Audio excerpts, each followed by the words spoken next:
ans, il vient d'Anvers, mesure 1,72 m, a été pesé à 70 kg et 300 grammes. Il est invaincu après 2 combats de MMA amateur. Faites du bruit pour, dans le coin bleu, Fatoula Charanki.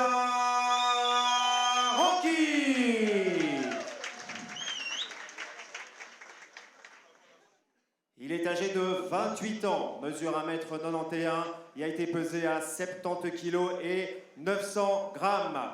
Il vient de Bruxelles où il représente le team Shox. Il est invaincu également en 2 combats de MMA.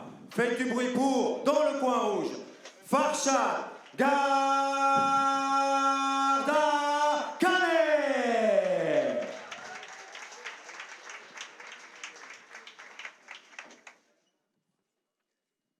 L'arbitre de ce combat est monsieur Stéphane Demouty.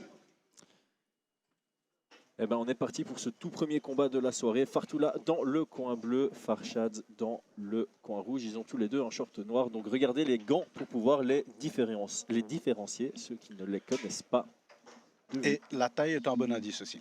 Tout à fait.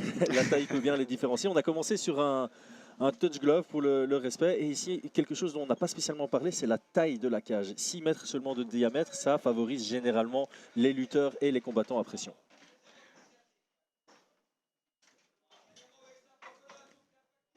Un combat qui commence sur de l'observation. Personne ne prend vraiment d'initiative. Jusqu'à maintenant, grosse pression par Farshad. Et voilà, nous y sommes au corps à corps. Bonsoir. Bonsoir Serge, Bonsoir, on t'a pas présenté. Serge qui présente les combats mais qui nous rejoint aussi au poste de commentateur et qui est maintenant à côté de nous pour apprécier ce premier combat de la soirée. J'ai une petite info pour vous puisque Farshad est un lutteur. Il vient d'Iran. Il a beaucoup travaillé sa lutte. Il est arrivé en Belgique maintenant depuis quelques mois pour faire du MMA. Donc ça devrait être un combat qui se joue en lutte parce que je crois que Fatoula également se débrouille plutôt pas mal. Exactement. Tout à fait, on va avoir une opposition peut-être lutte versus jiu-jitsu. Et alors on a un Farshad qui est reparti sur cette tentative d'amener au sol et je pense que cette fois-ci il pourrait l'obtenir. En tout cas son lock est mis en dessous des fesses de l'adversaire. Et il peut être patient, il reste 1 minute 45 dans ce premier round. Une fois que les mains sont jointes, on a le contrôle. Il faut garder aussi l'équilibre, pas non plus se faire renverser, mais travail de puissance en tout cas pour le moment pour Farshad. Tout à fait, et bien défendu jusqu'à présent par Fatoula qui ne se laisse pas amener au sol. Et qui commence à envoyer des frappes pour forcer Farshad à bouger davantage et à essayer de vraiment finaliser son amenée au sol, chose qu'il est en train de faire et de prendre le contrôle latéral même si ce n'est pas totalement complété. Comme on est dans une vraie configuration de combat de lutte pour le moment.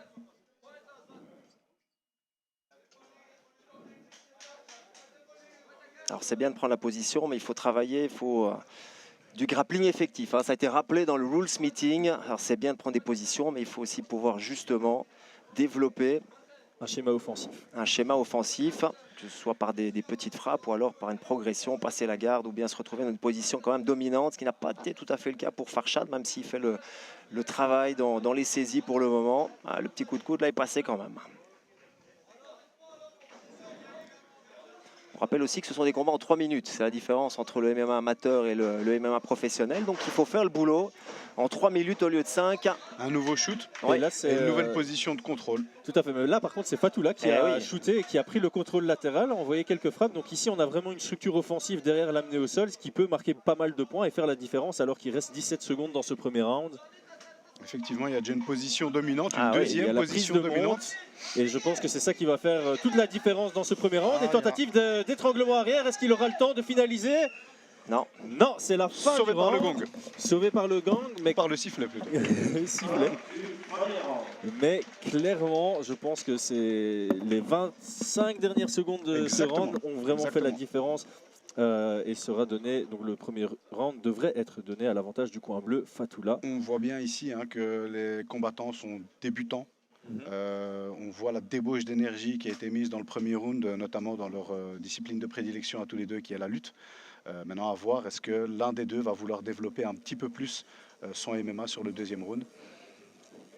Et on va aussi voir comment gère l'énergie puisque comme tu l'as dit, ils ont exploité déjà pas mal d'énergie dans la lutte maintenant. Il reste encore 2 rounds, on n'est qu'au tiers du combat. Est-ce qu'ils vont vouloir développer leur pied-point? Est-ce qu'ils vont vouloir continuer à lutter? Et on va voir aussi si la lutte sera tout aussi efficace que ça n'a pu l'être dans le premier round. Exactement. Avec la fatigue qui commence à s'installer. Et comme on sait, en amateur, fatigue égale manque de lucidité très souvent. Exactement. Et puis, il faut aussi savoir que voilà, c'est le début. Voici le deuxième round. Donc fatalement, la débauche d'énergie est liée à l'adrénaline. C'est une découverte pour eux, la cage. Maintenant qu'ils vont passer au deuxième round, on va voir s'ils savent se poser ou s'ils vont rester dans cette débauche d'énergie qu'on a vu au premier round. Fatoula a peut-être pris un petit avantage psychologique en fin de premier round. En Effectivement. prenant une position, en réussissant justement en allant dans les jambes, en l'amenant au sol, en passant la garde, en passant en montée. C'est important aussi de Tout à bien fait. terminer le premier round. Ouais, On voit un low kick ici déjà, il ça a change un peu la donne. Il a potentiellement abordé le combat en se disant ok, je suis face à un lutteur, et donc il n'avait peut-être pas confiance en sa lutte, mais la fin du premier round, comme tu le dis, va peut-être lui donner confiance à engager lui-même en lutte pour reprendre une position aussi dominante qu'il n'a pu l'avoir en fin de premier round. Par contre, j'ai l'impression que voilà, ce ne sont pas des strikers très développés, et parfois ça peut se jouer là aussi. Bien sûr. Sur un lucky punch, sur une grosse bobine, là, comme on vient de voir. Bon. Et on voit ici au deuxième round que déjà ils lâchent un petit peu leurs jambes et leurs poings, ce qui n'était pas le cas au premier round. Voilà, le round d'observation est passé. On va espérer qu'ils mettent un tout petit peu plus de volume debout. Et ça pourrait cacher de belles amenées au sol. Et là, on a un beau middle kick envoyé par Fatoula, alors qu'on était en garde ouverte. Donc ça va du côté ouvert vers le foie de son adversaire, puisqu'il s'était mis en gaucher. Un très beau timing. Beau Très timing beau sur le timing. takedown réactif. Et il revient chercher de nouveau ce contrôle latéral. Et il vient directement prendre une monte basse. Alors qu'il y a une Kimura qui s'enclenche et qui n'est pas passée. Alors on a un scramble. Et c'est de nouveau Fatoula qui prend une position un peu plus intéressante, même s'il est obligé de se proler ici pour ne pas se faire amener au sol. Fatoula qui paraît extrêmement puissant. Et il est plus petit que son adversaire. On a l'impression qu'il est plus compact aussi. Et que Exactement. la différence se fait là aussi dans le combat au sol. Il a...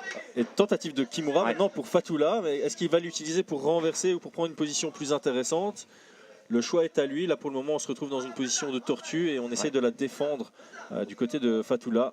Et Farshad, il prend aussi, enfin, il gaspille beaucoup d'énergie là dans ses la tentatives, recomposition, essayer de se repositionner, de se recomposer.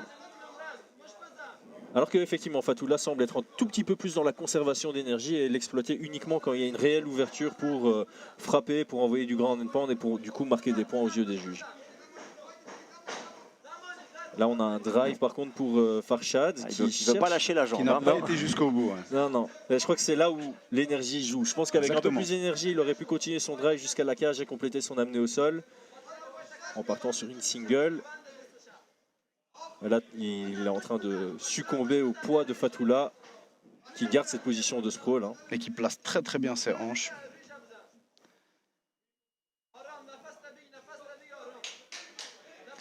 L'arbitre qui demande de l'action. Évidemment, quand on est une position neutre avec un manque d'action, l'arbitre est totalement en mesure de relever le combat et le remettre à position de pied-point.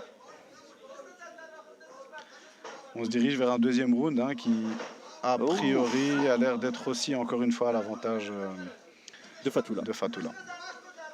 Ouais, là, je pense que au-delà de la technique qui est assez compétitive de part et d'autre maintenant, c'est plutôt l'énergie et la fatigue qui fait la différence.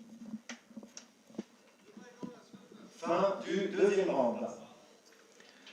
Fin du deuxième round. Alors ici, étant donné que je suis à côté d'un coach, monsieur Adil, quelle instruction donnerais-tu du côté de Farshad, puisque a priori on pourrait considérer qu'on est sur un 20-18, il doit finaliser. Quel type d'instruction tu pourrais donner ici entre le deuxième et le troisième round? Alors évidemment, tout dépend de l'athlète et de ses qualités et de ses compétences. Maintenant, il est évident que refaire un round où on va retourner chercher cette lutte pour au final se retrouver dans des positions neutres qui ne seront pas à son avantage parce qu'il perd déjà les deux premiers. L'intérêt ici, ce serait évidemment d'être très très agressive, soit dans la soumission, dans la recherche de soumission, quitte à perdre parfois des positions, ou éventuellement avec un gros coup qui pourrait sonner la fin du combat. C'est ça, le risque doit être mis en place parce que Exactement. c'est soit une prise de risque pour gagner, soit aucune prise de risque et la défaite est assurée. Moi, Plus de j'ajouterais place qu'il pour la doit, sécurité. il doit ouvrir le jeu maintenant. C'est ça, Il ne peut plus se exactement. contenter Exactement. d'essayer de saisir une jambe. Non, il doit y aller, il doit ouvrir, il doit tenter des choses, quitte même à être battu avant la limite, Voilà. mais il doit tenter quelque chose. Le risque doit être pris, ouais, c'est sûr. Ouais, donc là, effectivement, pression, volume, et puis peut-être que le volume va permettre de créer des ouvertures debout, ou bien de forcer un shoot dans les jambes télégraphées sur lequel il pourrait peut-être aller chercher une guillotine ou un étranglement.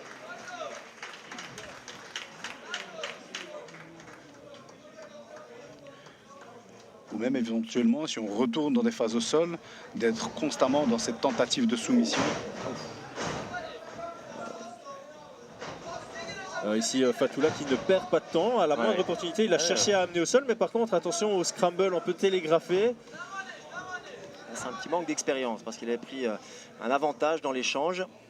Et là, finalement, il a perdu la position en se relevant maintenant et on retrouve une position identique au deuxième round. Exactement, ouais, c'est ça.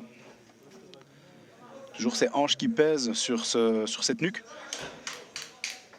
Et l'arbitre qui demande de l'activité.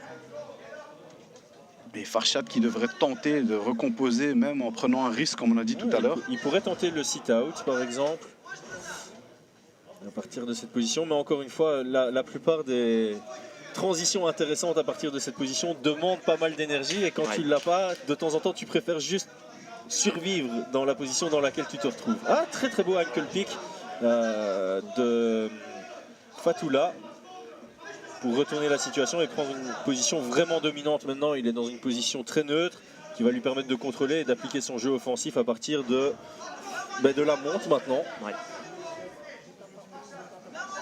Bon, il a 1 minute 30 à gérer normalement.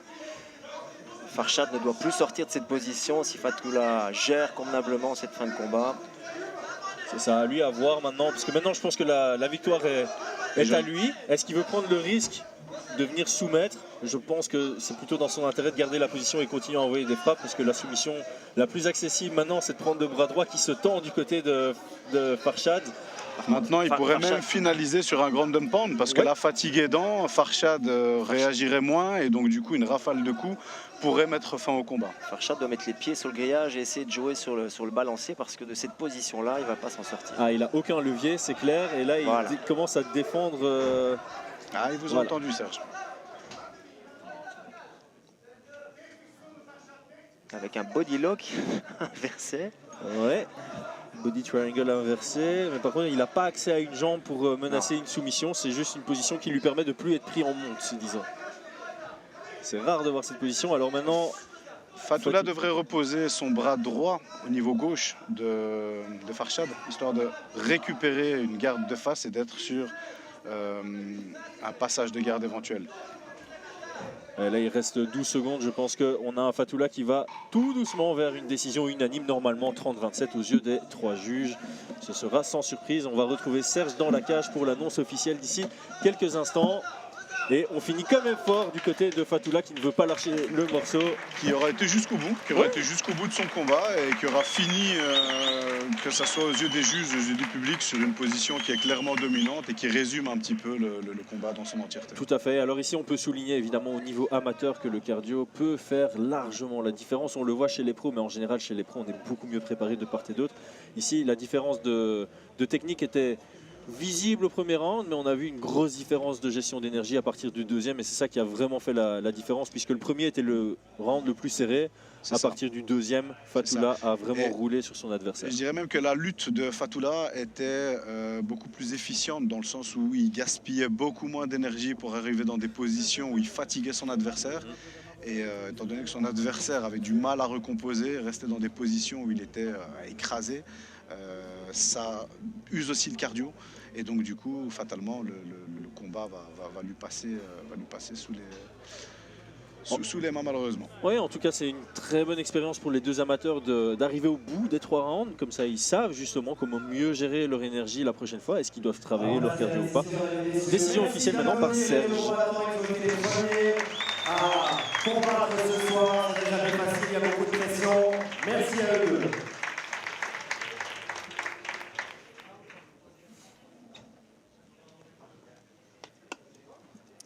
Au terme de ces 3 rounds, est déclaré vainqueur par décision unanime sur un score de 30-27 dans le coin bleu, Fatoula Charoki.